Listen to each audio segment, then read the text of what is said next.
You're listening to Talkline with Zev Brenner, America's premier Jewish broadcast on the air since 1981. Very pleased to have with us again Howard Mortman. He is Director of Communications for C-SPAN, but we're looking at the fact, does Congress have a prayer? Well, we'll find out. His book is called When Rabbis Bless Congress, a very rich book. But today it's very apropos, Howard. Welcome back. It took 6 years for you to write this book. Congratulations. Mazel tov on its publication. Thank you, Zev. I really appreciate that. Busy day today in Congress, but thank you for having me on today. I really appreciate it. So today was the 117th Congress. What's going on? They had a new chaplain today? Yeah. So what happens? So every 2 years, Congress starts fresh, and brand new Congress today. After the November elections, today was the day one of the 117th Congress. Both the House and the Senate, the members were all sworn in. Of course, everything looks a little different now because of COVID and the safety precautions. But it was, for a Sunday, it was a full work day in Congress. The first thing that Congress does every day, every session, is open with a prayer. They actually pray before they even do the Pledge of Allegiance, and this is a tradition that's gone back from the very beginning of the legislative branch, the beginning of congressional history. Today, as you mentioned, a little bit of newsworthiness on two fronts. They do have a new chaplain. For 10 years, the House chaplain, his name was Patrick Conroy, Father Patrick Conroy, a Jesuit, had been the chaplain who opened every session of Congress in prayer. He has left his post, and they have a new chaplain. So there's a little bit of news on the prayer front in Congress. She didn't pray today, but her name, she's a Rear Admiral in the Navy. Margaret Kibben is her name.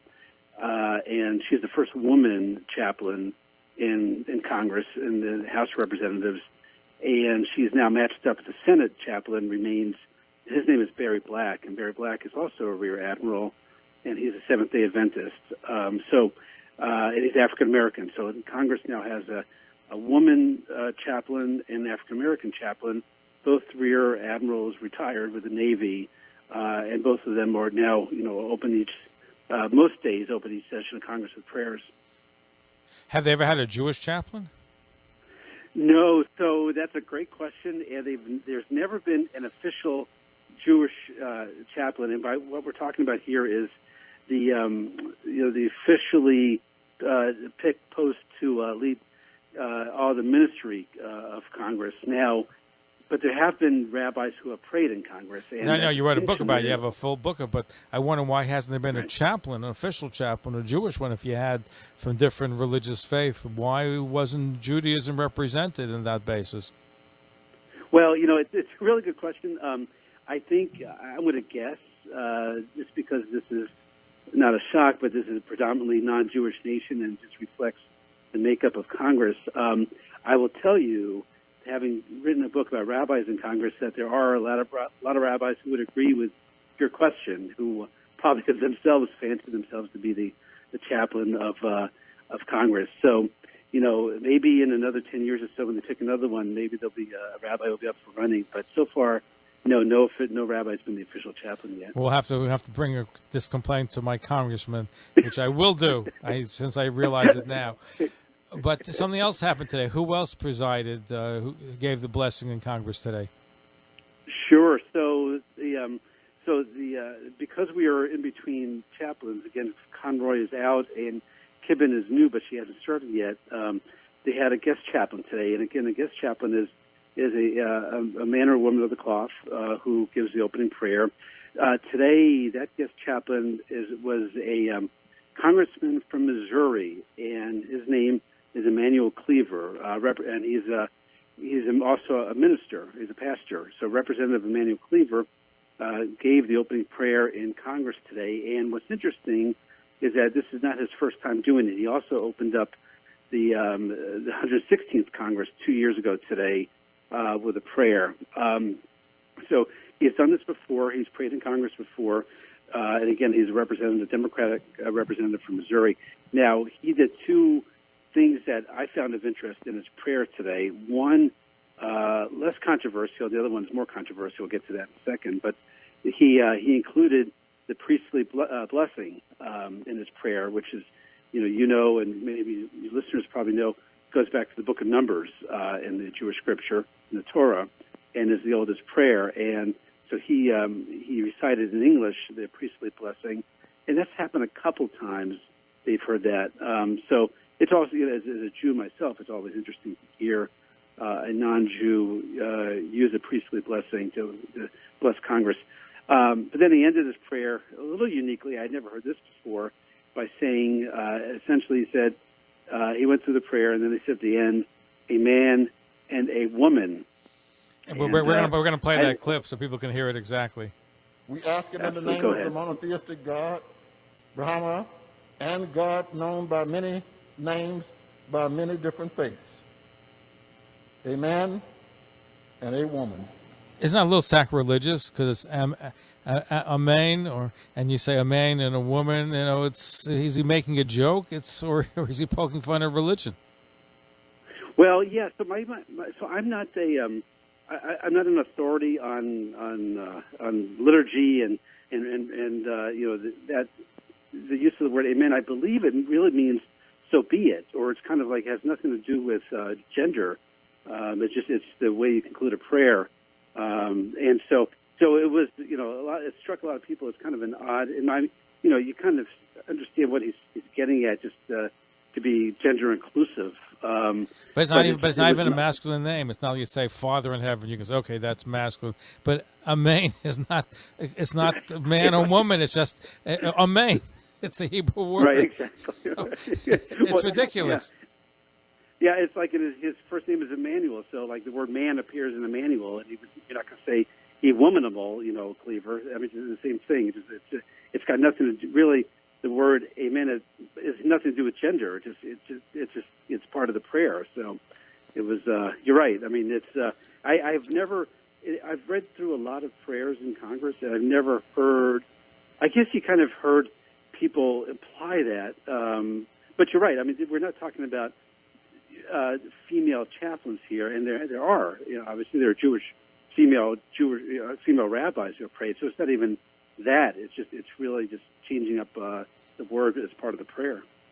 So now in your book, you don't have a chaplain, but you've had rabbis who've blessed Congress. Do they have Hasidic rabbis also bless Congress over the course of American history? Yeah, and actually, I love this part of the story. There have been Hasidic rabbis. There have been a very robust showing of Chabad Lubavitcher rabbis who have blessed Congress, who have prayed in both the House and the Senate over the years. In fact, the rabbi who has given the second most number of prayers, I think it's like 9 or 10, his name is Rabbi Moshe Feller, and Rabbi Feller is from Minnesota, and he heads up the Chabad Lubavitcher community in Minnesota, and gave his most recent prayer was a couple of years ago. He's given the second most, and there have been, I think, if I have the number in front of me, like 4% of all the rabbis who have prayed in Congress have been Lubavitcher rabbis. So, as a percentage, they're pretty well represented. I'm not Hasidic, but I really admire what the Lubavitchers do, and when they go in front of Congress, they often bring with them a pushka, a charity box, and they'll insert, and I've seen this a number of times in the video of Lubavitcher rabbis praying in Congress, they'll insert a dollar bill into the charity box, and they wrap it up, and the tradition is you give charity, give $1 before you pray. And it's really cool to see that happen, in front of the Senate, in front of the House, as part of their prayers. No one else does that, and know that they haven't loosened restrictions on fundraising in Congress. I mean, this is just part of the prayer itself. So there's no restriction on that. Now, you write in your book that Isaiah is a big winner in rabbi prayers. 1 out of every 10 rabbis cite him. 3 rabbis didn't mention God. Okay. Now, who's the most quoted American historical figure mentioned in a rabbi prayer? Well, I would say it's really George Washington from the very beginning, and Abraham Lincoln also has had a lot of mentions. What's interesting about that is when often over history, rabbis who have gotten up in front of Congress have celebrated America, have declared their love for America and the traditions. and they'll include historical references, and the most frequent of them has been George Washington. It's kind of safe ground, it's obvious, but George Washington, if you know your history, goes back to the earliest days of like the Toro Synagogue, where he wrote the famous letter against bigotry. So he's been associated, and also George Washington famously, one of his favorite passages was from Micah, living under your vine and your fig tree, none shall make you afraid. And he cited that. So he's had a history with rabbis, rabbis have celebrated him. So that's kind of translated. Now, who's the most mentioned American Jewish historical figure quoted by rabbis on Capitol Hill? Excellent question. Now, here's where it gets really fun. And if you were to guess Moses, you would be almost right. You wouldn't be right. Moses is in second place, the great prophet and lawgiver. And Moses, actually, there's a statue of Moses that's in the chamber itself as a lawgiver. But he ranks number two. The Jewish historical figure who ranks number one in terms of mentions by rabbis praying in Congress is Rabbi Schneerson, the great Lubavitcher Rebbe, and that's by virtue of all the Hasidic, the Chabad rabbis who have prayed have all mentioned him. And what's interesting is I think he died in the late 90s, I believe. And 1993 or 4, early 1990s. Yeah, something like that, right. And so all the prayers as he was declining in health, Lubavitcher rabbis would get up and wish him a speedy recovery and talk about his health, and then he died, and then they talk about mourning him and his memory. So it really covered his life cycle of living, getting sick, dying, and then remembering him. And also, Rabbi Schneerson was given a Congressional Gold Medal, and so that also sparked a lot of interest and a lot of mentions. In fact, the chief rabbi of Israel Rabbi Lau, I believe is his name, ended up praying in Congress about the time that they awarded Rabbi Schneerson the medal, and he also mentioned Rabbi Schneerson in his prayer. So he, the Grand Rebbe, has done pretty well in these prayers. Our guest, Howard Mortman, he's Director of Communications for C-SPAN. He covers what goes on, especially in Washington, D.C. His fascinating book, 6 years in the making, is When Rabbis Bless Congress. Follow us on Facebook, Twitter, and Instagram.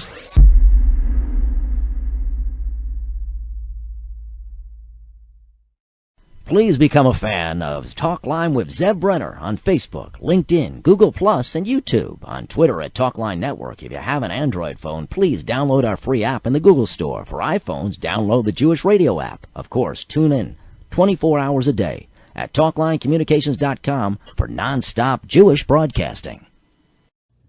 You're listening to Talkline with Zev Brenner, America's premier Jewish broadcast on the air since 1981. Check this out. You're listening to Talkline with Zev Brenner, America's premier Jewish broadcast on the air since 1981. Here is your host. And we're back. Howard Mortman, our guest. Fascinating book, When Rabbis Bless Congress. Let's go to Stan in Forest Hills. Your question for Howard Mortman, Director of Communications for C-SPAN. Go ahead, Stan. Mr. Mortman, can you hear me? I can, thank you. Yes, sir. Okay, I got an echo, Zev. Go ahead. Okay. Mr. Mortman, I'm sorry if I said your name wrong. Wednesday will probably be the most important day in American history. And nervous day, exciting day. C-SPAN will cover it, I suspect, as long as it goes, 24 hours. Will you do that? And how will you determine, after that's all done, how many people watched that particular event on C-SPAN? Because it will be probably one of the most nervous events, but probably the most watched event for the beginning of the year. How will you determine how many people are watching it, if you can? Go ahead, sir. Sure. Steve, first of all, thank you, Steve. What a wonderful question. Thank you, and I hope you're in the C-SPAN audience. I do appreciate it very much. Thank you. So a couple things. We will show what we're talking about. You were talking about the counting of the... Absolutely, yes. Yep. Right. And so it's going to be, as opposed to prior years, it was kind of just perfunctory. This one will have fireworks and we'll have the controversy going. And as long as everything is happening in Congress, meaning the vote is in the House, and then presuming there are debates about the votes that occur in both the Senate and the House, both chambers will probably be in session for quite a while. On gavel to gavel, all 24 hours or more. And you're so right. It probably will go a lot longer, even overnight. I mean, people are predicting it's going to go overnight into the wee hours of the next morning. I can't wait. Well, I appreciate that.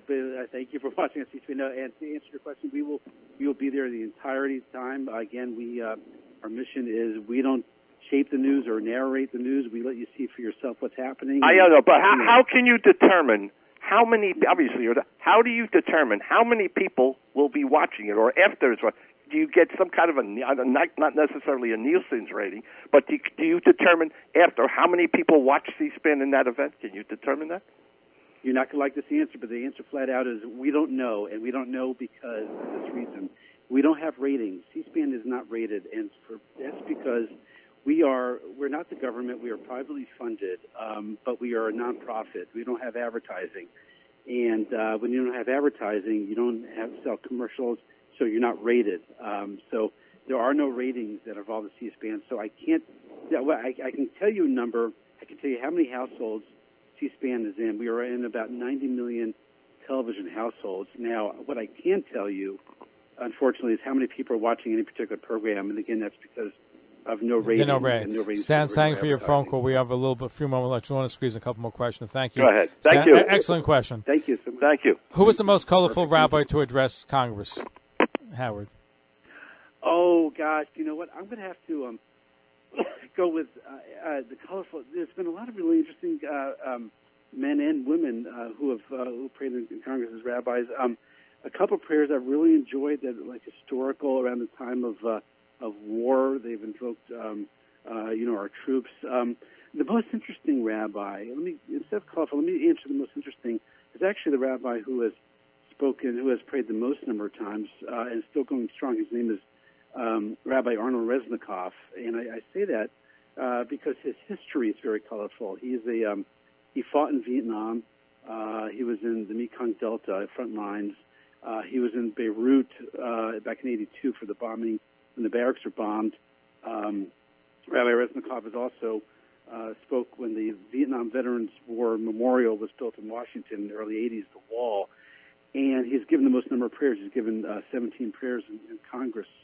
And he always wraps it up in history. He connects what's happening that day in Congress, that day in the calendar, with something historical. So I really like this in terms of history. This Rabbi Arnold Resnikoff I just think is wonderful to listen to. There have been, over throughout the Jewish history, there have been important rabbis who have given prayers.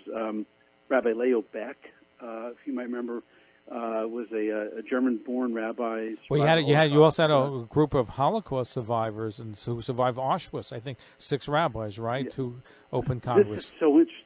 Yeah, this is such an amazing. If I can just spend a couple seconds on this history, the history of rabbis briefly includes rabbis who escaped the Holocaust or either came here before the Holocaust or survived and came to America, became rabbis, and ended up praying in Congress. And of those, there have been Auschwitz survivors. 6 Auschwitz survivors ended up being rabbis and praying in Congress. Now, sadly, my own rabbi, I belong to Temple Road of Shalom in Washington, D.C., Rabbi Laszlo Berkowitz was his name. He survived Auschwitz, was rescued by the 82nd Airborne, and moved to America and became rabbi at my synagogue. He actually died 3 weeks ago. It's a dwindling number. There is still a Holocaust survivor, Rabbi Arthur Schneier, is still alive in Park Synagogue, Manhattan, right? Yeah, and he's prayed in Congress a number of times. There was another this past year, actually, to answer your question about colorful, here's a great story for you. A Rabbi Romy Cohen is his name. Oh, Romy Cohen, who just passed away, right. He's an Orthodox rabbi from Brooklyn and Staten Island. Exactly right. He just passed away from COVID, in fact, in March. Now, in January, Rabbi Cohen prayed in Congress, and he prayed on the 75th anniversary of the liberation of Auschwitz. He was not in Auschwitz. He actually not only survived the Holocaust, he actually survived the Nazis. He actually killed Nazis. He was called the youngest partisan, and in Czechoslovakia, he killed dozens of Nazis at his time, and was a real hero. And then came to America, became a rabbi, and at the age of 90, he prayed in the House of Representatives in the end of January this year. And I've interviewed a fascinating individual. We have a few moments left. I find it fascinating that very few rabbis have mentioned Israel, including during the Six-Day War in 1948. And some of them have been even anti-Zionist. What's going on? I know. This was like one of the things that I disproved. I came in thinking, well, don't all rabbis mention Israel all the time? And no, they don't mention Israel. In fact, very few have mentioned Israel. The ones who have, for the most part, were early on, at the beginning, maybe the 10th anniversary of the founding of Israel, or the 15th. But few in just in the last couple of decades. And the most amazing thing is there were a heck of a large number of rabbis who prayed during the Vietnam War in the 60s and 70s.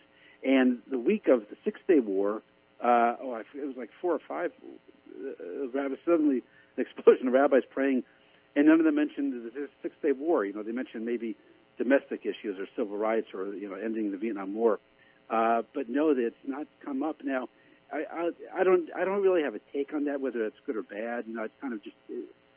I'm going to say it's bad because they should have pride in Israel. So if you won't say it, I'll say it. I'll leave that up to you, Zev. That's why you're there, absolutely. And I want to thank you for it. It's a delightful book. May I recommend it? It's available at Amazon and bookstores. When Rabbis Bless Congress, 6 years in the making. Howard Mortman is the communications director for C-SPAN. Do you know what your next book is going to be about? About Zev Brenner. Uh-oh. It may be a very small book. Anyway, Howard, thank you, and continued success, and people should read it. And I know you're working hard covering Congress. Today is a busy day, so we appreciate you taking time out of your busy schedule to join us.